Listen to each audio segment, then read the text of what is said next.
You ever have that feeling where you're just not quite saying what you actually mean? Well, today, we're going to dive into some of the most powerful little words in the English language, modal verbs.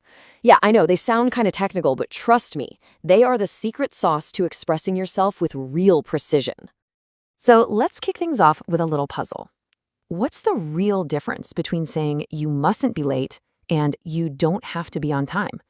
I mean, they sound kind of similar, right?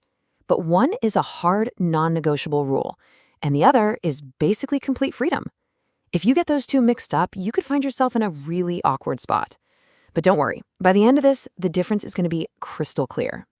All right, so what exactly are these mysterious little words? Honestly, the best way to think of them is like your conversational sidekicks. They're these special helper verbs that team up with the main action in a sentence to add this whole new layer of meaning. At their core, it's all about adding context. See, they don't describe the action itself, they add flavor to the action. It's the difference between just saying you're going to the store and knowing whether you must go, you should go, or maybe you just could go. See the difference? Huge. And here is the golden rule, okay? If you remember just one thing, let it be this. It's so simple. You just take your modal verb, like can or must, and you stick it right in front of the main verb. That's it. No to, no ing, nothing fancy. Just modal plus verb, like can go or must see. Easy, right? And you want to know the best part? The grammar is incredibly consistent. The structure barely ever changes. So let's take a phrase like you should call. To make it negative, what do? You just add not. You should not call. Easy. Want to make it a question? Just flip them. Should you call? It's that same simple foundation every single time. Okay, now that we've got the basic structure down, let's get into the heavy hitters. We're going to start with the modals that deal with rules and obligations. You know, the ones where getting it right is absolutely 100% crucial. So here's a really important distinction. Must often comes from a feeling inside you. It's personal. You might say to yourself, I must get more organized, right? That's your own personal drive. But have to, on the other hand, that usually comes from an external rule or law. Your boss tells you, you have to finish this report by Friday. One comes from you, the other is basically an order from someone else. And this right here, this brings us back to that puzzle we started with. This is the big aha moment. Mustn't means something is forbidden. It is a hard no. It is not allowed. Don't have to, though, is completely different. It just means something isn't necessary. You've got a choice. Think about it like this. If a teacher says, you mustn't use your phone during the test, that is not a suggestion. That is a strict, unbreakable rule.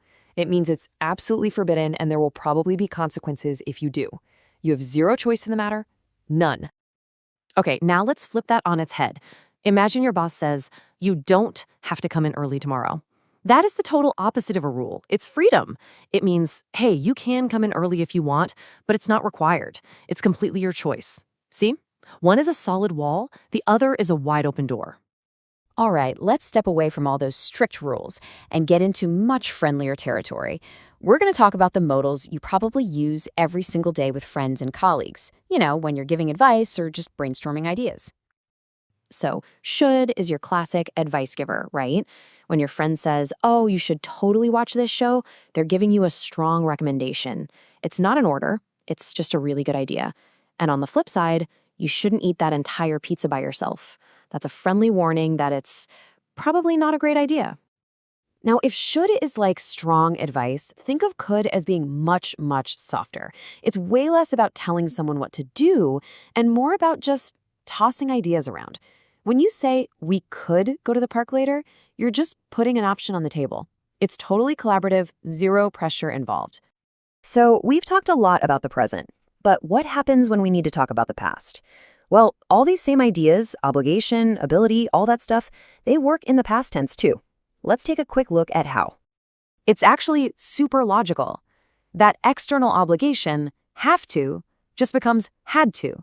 You know, like, we had to wear uniforms at my old school. The freedom of don't have to becomes didn't have to. I didn't have to wake up early yesterday, it was great. And the ability can turns into the past ability could. I could swim when I was 5. See? It's a really clear, straightforward shift. So, when you put it all together, you can really see that these aren't just boring little grammar points, right? They are genuinely powerful tools for clear, precise communication. Getting that tiny difference between mustn't and don't have to, or should and could, that's what lets you say exactly what you mean every single time. So I'm going to leave you with a little challenge. For the next 24 hours, just listen. Listen to the conversations around you, on TV, wherever. Which modal verb do you hear the most? Is it the commanding must, the friendly advice of should, or the gentle possibility of could? Now that you know what you're listening for, what you notice might actually surprise you.